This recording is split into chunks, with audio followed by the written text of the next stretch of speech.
ಅಂತೇಳಿ ಅಂದ್ರೆ ಈಗ ಹನಿ ಟ್ರ್ಯಾಪ್ ವಿಚಾರವಾಗಿ ಸಾಕಷ್ಟು ಸಂಚಲನವನ್ನ ಸೃಷ್ಟಿ ಮಾಡಿದೆ. ಈಗ ಹೈಕಮಾಂಡ್ ಕೂಡ ಎಂಟ್ರಿ ಆಗಿರೋದು ಇಲ್ಲಿ ಸ್ಪಷ್ಟವಾಗಿ ಗೋಚರಿಸ್ತಾ ಇದೆ. ಇವತ್ತು ಸಿಎಂ ಸಿದ್ದರಾಮಯ್ಯ ಅವರನ್ನ ಎಐಸಿಸಿ ಅಧ್ಯಕ್ಷರಾಗಿರುವ ಮಲ್ಲಿಕಾರ್ಜುನ್ ಖರ್ಗೆ ಅವರು ಭೇಟಿ ಮಾಡಿದಂತ ಸಂದರ್ಭದಲ್ಲಿ ಈ ಹನಿ ಟ್ರ್ಯಾಪ್ ವಿಚಾರವಾಗಿ ಕೂಡ ಚರ್ಚೆಯನ್ನ ಮಾಡಿದ್ದಾರೆ. ಆದಷ್ಟು ಬೇಗ ತನಿಖೆ ಆಗೋದಕ್ಕೆ ಆಗ್ರಹಿಸಿ ಸುದೀರ್ಘವಾದಂತ ಚರ್ಚೆಯನ್ನು ನಡೆಸಿದ್ದಾರೆ ಸಿಎಂ ಜೊತೆಗೆ ಎಐಸಿಸಿ ಅಧ್ಯಕ್ಷರು. ತಡ ಮಾಡಬೇಡಿ, ಪ್ರಕರಣದ ತನಿಖೆಗೆ ಕೊಡಿ ಅಂತೇಳಿ ಹೇಳಿದ್ದಾರೆ ಖರ್ಗೆ ಅವರು. ದೂರು ಬಂದ ತಕ್ಷಣ ತನಿಖೆಗೆ ವಹಿಸೋದಕ್ಕೆ ಸೂಚನೆ ಕೊಟ್ಟಿದ್ದಾರೆ. ದಿನೇ ದಿನೇ ತಡೆ ಮಾಡಿದಷ್ಟು ಕೂಡ ಇಲ್ಲಿ ಬೇರೆಯದ್ದೇ ರೀತಿಯಾದಂತಹ ಚರ್ಚೆಗಳು ಹೋಗ್ತಾ ಇರುತ್ತೆ.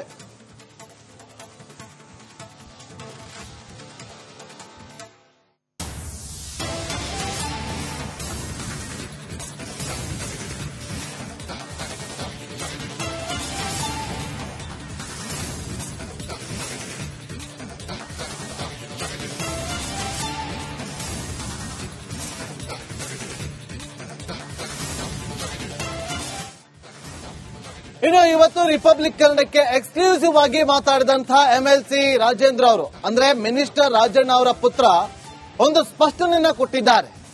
ನಾವು ದೂರನ್ನ ಕೊಡೋದು ನಿಶ್ಚಿತ, ಡಿಜಿ ಅಂಡ್ ಐಜಿಪಿಗೆ ದೂರು ಕೊಡಿ ಅಂತೇಳಿ ಸಿಎಂ ಸಿದ್ದರಾಮಯ್ಯ ಹೇಳಿದ್ದಾರೆ. ಹಾಗಾಗಿ ನಾವು ಕರ್ನಾಟಕ ಪೊಲೀಸ್ ಮಹಾನಿರ್ದೇಶಕರನ್ನ ಭೇಟಿ ಮಾಡಿ ದೂರನ್ನ ಕೊಡ್ತೀವಿ ಅಂತೇಳಿ ಎಂಎಲ್ಸಿ ರಾಜೇಂದ್ರ ಅವರು ಸ್ಪಷ್ಟನೆಯನ್ನ ಕೊಟ್ಟಿದ್ದಾರೆ. ಹಾಗಾದ್ರೆ ರಿಪಬ್ಲಿಕ್ ಕನ್ನಡದ ಜೊತೆಯಲ್ಲಿ ಏನೆಲ್ಲ ವಿಚಾರಗಳನ್ನ ಹಂಚಿಕೊಂಡ್ರು, ಯಾವ ವಿಚಾರಗಳನ್ನ ತಿಳಿಸಿದ್ದಾರೆ, ಮಲ್ಲಿಕಾರ್ಜುನ್ ಖರ್ಗೆ ಅವರು ಕೂಡ ಮಾತಾಡಿದ್ದಾರೆ. ಎಲ್ಲವನ್ನೂ ಕೂಡ ನೋಡ್ಕೊಂಡ್ಬನ್ನಿ. ಒಬ್ಬ ಮಹಾನಾಯಕರ ಬಗ್ಗೆ ಭಾರಿ ಚರ್ಚೆ ಆಗ್ತಾ ಇದೆ. ಇದರಿಂದ ಮಹಾನಾಯಕರಿದ್ದಾರೆ ಅಂತ. ಯಾರು ಸರ್ ಆ ಮಹಾನಾಯಕರು? ಯಾಕೆ ಹನಿ ಟ್ರ್ಯಾಪ್ ಮಾಡ್ತಿದ್ದಾರೆ? ನಿಮ್ಗೇನಾದ್ರು ಗೊತ್ತಾ? ಮಹಾನಾಯಕರು ಅಂತ ಪಟ್ಟಿ ಯಾರಿಗಾರ ಹೆಸರು ಟೈಟಲ್ ಕೊಟ್ಟಿದ್ರು ನೀವು? ಮಹಾನಾಯಕರು ಅಂತ ನಾಳೆ ಬೆಳಿಗ್ಗೆ ಇನ್ನೊಬ್ರಿಗೆ ಹೇಳ್ಬೋದು. ಮಹಾನಾಯಕ ಅನ್ನೋದು ಅಷ್ಟೇ ನೀವು ಹೆಸರು. ಅದು ಅದಕ್ಕೇನು ಯಾರು ಇಂಥ ಪರ್ಸನ್ ಅಂತೇನೆ ಹೆಸರು ಇಟ್ಟಿದ್ದೀರಾ? ಏನ್ ಇಲ್ವಲ್ಲ, ನೀವಷ್ಟಕ್ಕೆ ನೀವೇ ಮಹಾನಾಯಕ ಅಂತ ಹೇಳ್ತೀರಾ. ಅದು ಮಹಾನಾಯಕ ಯಾರು ಬೇಕಾರ ಮಹಾನಾಯಕರಂತೂ ಇದಾರೆ, ಒಟ್ನಲ್ಲಿ ಇದಾರೆ, ಸೂತ್ರಧಾರಿ ಇದಾರೆ. ಇಲ್ದಲ್ಲೇ ಇವೆಲ್ಲ ನಡೆಯುತ್ತಾ? Sir, final question.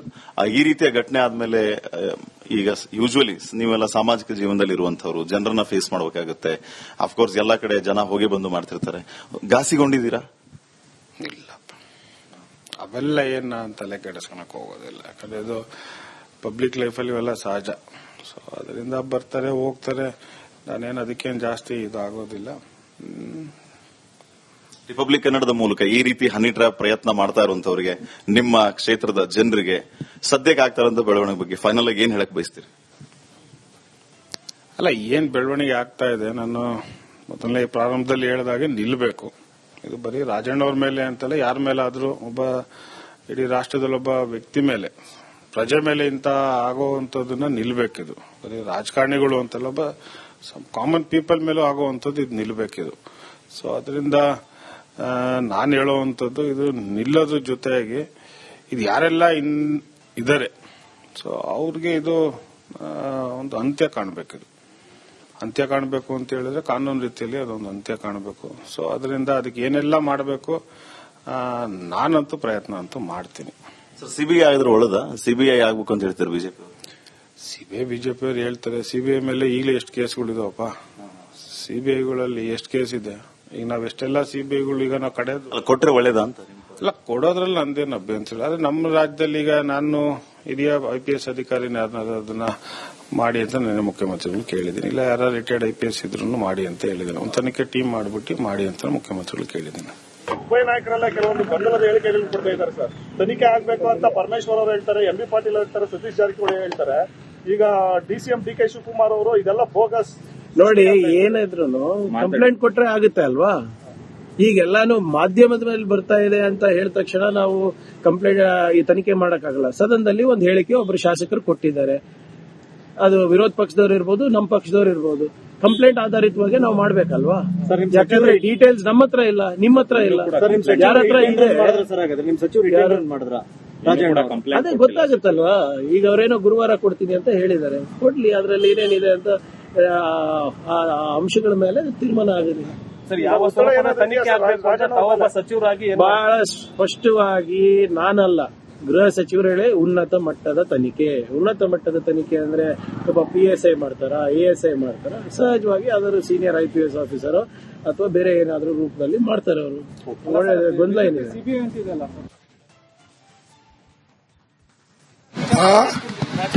ಅವೆಲ್ಲ ಇಲ್ಲೇ ಕೇಳಿ ನನ್ ಬಲ್ಲಿ ಇರ್ತದೆ, ಡೆಲ್ಲಿದಾಗ ಆಗ್ಯದೇನು ಸುಮ್ಮನೆ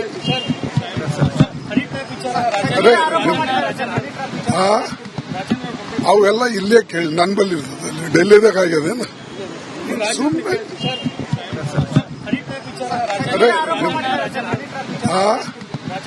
ಅವೆಲ್ಲ ಇಲ್ಲೇ ಕೇಳಿ ನನ್ ಬಲ್ಲಿ ಇರ್ತದೆ, ಡೆಲ್ಲಿದಾಗ ಆಗ್ಯದೇನು.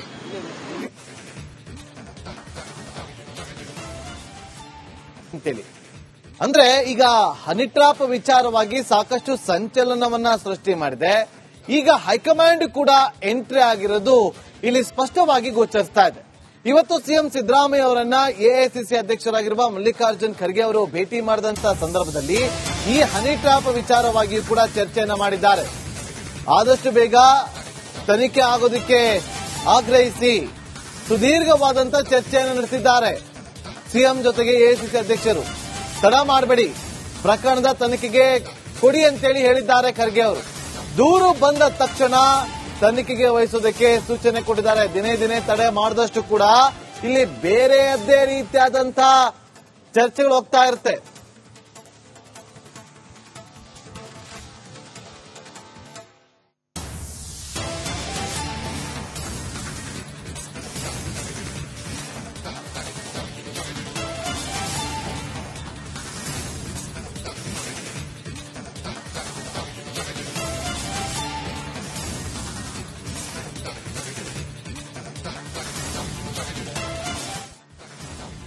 ಇನ್ನು ಇವತ್ತು ರಿಪಬ್ಲಿಕ್ ಕನ್ನಡಕ್ಕೆ ಎಕ್ಸ್ಕ್ಲೂಸಿವ್ ಆಗಿ ಮಾತಾಡಿದಂತಹ MLC ರಾಜೇಂದ್ರ ಅವರು, ಅಂದ್ರೆ ಮಿನಿಸ್ಟರ್ ರಾಜಣ್ಣ ಅವರ ಪುತ್ರ, ಒಂದು ಸ್ಪಷ್ಟನೆಯನ್ನ ಕೊಟ್ಟಿದ್ದಾರೆ.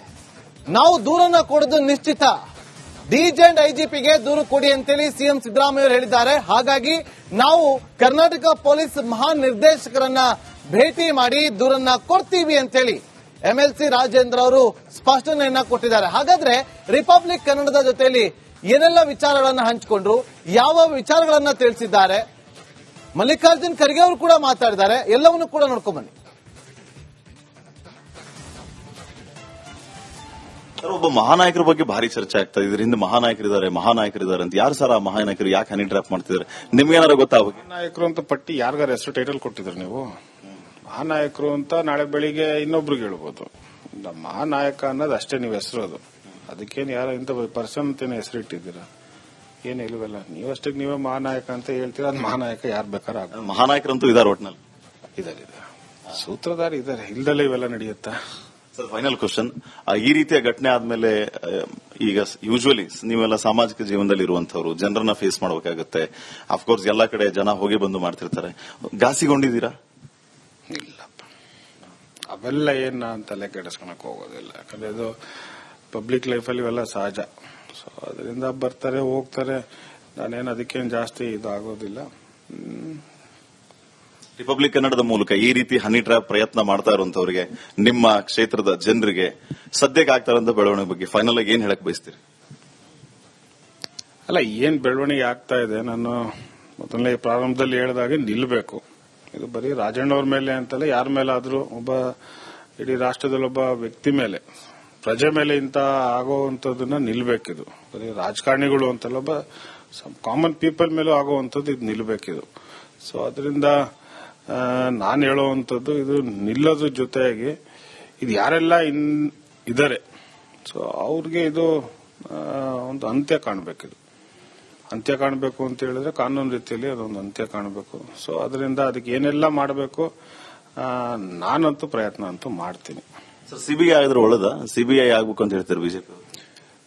ಬಿಜೆಪಿ ಅವರು ಹೇಳ್ತಾರೆ. ಸಿಬಿಐ ಮೇಲೆ ಈಗಲೇ ಎಷ್ಟು ಕೇಸ್ಗಳಿದಾವಪ್ಪ? ಸಿಬಿಐಗಳಲ್ಲಿ ಎಷ್ಟು ಕೇಸ್ ಇದೆ? ಈಗ ನಾವೆಷ್ಟೆಲ್ಲ ಸಿಬಿಐಗಳು ಈಗ ನಾವು ಕಡೆ ಕೊಟ್ಟರೆ ಒಳ್ಳೇದಾ ಅಂತ? ಅಲ್ಲ, ಕೊಡೋದ್ರಲ್ಲಿ ನಂದೇನು ಅಭ್ಯಂತರ. ಆದ್ರೆ ನಮ್ಮ ರಾಜ್ಯದಲ್ಲಿ ಈಗ ನಾನು ಹಿರಿಯ IPS ಅಧಿಕಾರಿನ ಅದನ್ನ ಮಾಡಿ ಅಂತ ನಾನು ಮುಖ್ಯಮಂತ್ರಿಗಳು ಕೇಳಿದ್ದೀನಿ. ಇಲ್ಲ ಯಾರು ರಿಟೈರ್ಡ್ IPS ಇದ್ರು ಮಾಡಿ ಅಂತ ಹೇಳಿದ್ದೀನಿ. ಒಂದು ತನಿಖೆ ಟೀಮ್ ಮಾಡಿಬಿಟ್ಟು ಮಾಡಿ ಅಂತ ಮುಖ್ಯಮಂತ್ರಿಗಳು ಕೇಳಿದ್ದೀನಿ. ಉಭಯ ನಾಯಕರೆಲ್ಲ ಕೆಲವೊಂದು ಗೊಂದಲದ ಹೇಳಿಕೆಗಳನ್ನು ಕೊಡ್ತಾ ಇದ್ದಾರೆ ಸರ್. ತನಿಖೆ ಆಗ್ಬೇಕು ಅಂತ ಪರಮೇಶ್ವರ್ ಅವರು ಹೇಳ್ತಾರೆ, MB ಪಾಟೀಲ್ ಹೇಳ್ತಾರೆ, ಸತೀಶ್ ಜಾರಕಿಹೊಳಿ ಹೇಳ್ತಾರೆ. ಈಗ DCM DK ಶಿವಕುಮಾರ್ ಅವರು ಇದೆಲ್ಲ ಬೋಗಸ್. ನೋಡಿ, ಏನಿದ್ರು ಕಂಪ್ಲೇಂಟ್ ಕೊಟ್ರೆ ಆಗುತ್ತೆ ಅಲ್ವಾ? ಈಗೆಲ್ಲಾನು ಮಾಧ್ಯಮದ ಮೇಲೆ ಬರ್ತಾ ಇದೆ ಅಂತ ಹೇಳಿದ ತಕ್ಷಣ ನಾವು ಕಂಪ್ಲೇಂಟ್ ಈ ತನಿಖೆ ಮಾಡಕ್ಕಾಗಲ್ಲ. ಸದನದಲ್ಲಿ ಒಂದು ಹೇಳಿಕೆ ಒಬ್ರು ಶಾಸಕರು ಕೊಟ್ಟಿದ್ದಾರೆ. ಅದು ವಿರೋಧ ಪಕ್ಷದವ್ರು ಇರ್ಬೋದು, ನಮ್ಮ ಪಕ್ಷದವ್ರು ಇರ್ಬೋದು. ಕಂಪ್ಲೇಂಟ್ ಆಧಾರಿತವಾಗಿ ನಾವು ಮಾಡ್ಬೇಕಲ್ವಾ? ಯಾಕಂದ್ರೆ ಡೀಟೇಲ್ಸ್ ನಮ್ಮ ಹತ್ರ ಇಲ್ಲ, ನಿಮ್ಮ ಹತ್ರ ಇಲ್ಲ, ಯಾರ ಹತ್ರ ಇದೆ ಅದೇ ಗೊತ್ತಾಗುತ್ತಲ್ವಾ? ಈಗ ಅವರೇನೋ ಗುರುವಾರ ಕೊಡ್ತೀನಿ ಅಂತ ಹೇಳಿದ್ದಾರೆ, ಕೊಡ್ಲಿ. ಅದ್ರಲ್ಲಿ ಏನೇನಿದೆ ಅಂತ ಅಂಶಗಳ ಮೇಲೆ ತೀರ್ಮಾನ ಆಗಿದೆ. ಬಹಳ ಸ್ಪಷ್ಟವಾಗಿ ನಾನಲ್ಲ, ಗೃಹ ಸಚಿವರು ಹೇಳಿ ಉನ್ನತ ಮಟ್ಟದ ತನಿಖೆ. ಉನ್ನತ ಮಟ್ಟದ ತನಿಖೆ ಅಂದ್ರೆ ಒಬ್ಬ PSI ಮಾಡ್ತಾರ, ASI ಮಾಡ್ತಾರ, ಸಹಜವಾಗಿ ಯಾವ್ದಾದ್ರು ಸೀನಿಯರ್ IPS ಆಫೀಸರ್ ಅಥವಾ ಬೇರೆ ಏನಾದ್ರೂ ರೂಪದಲ್ಲಿ ಮಾಡ್ತಾರೆ. ಅವರು ಒಳ್ಳೆ ಗೊಂದಲ ಏನಿದೆ.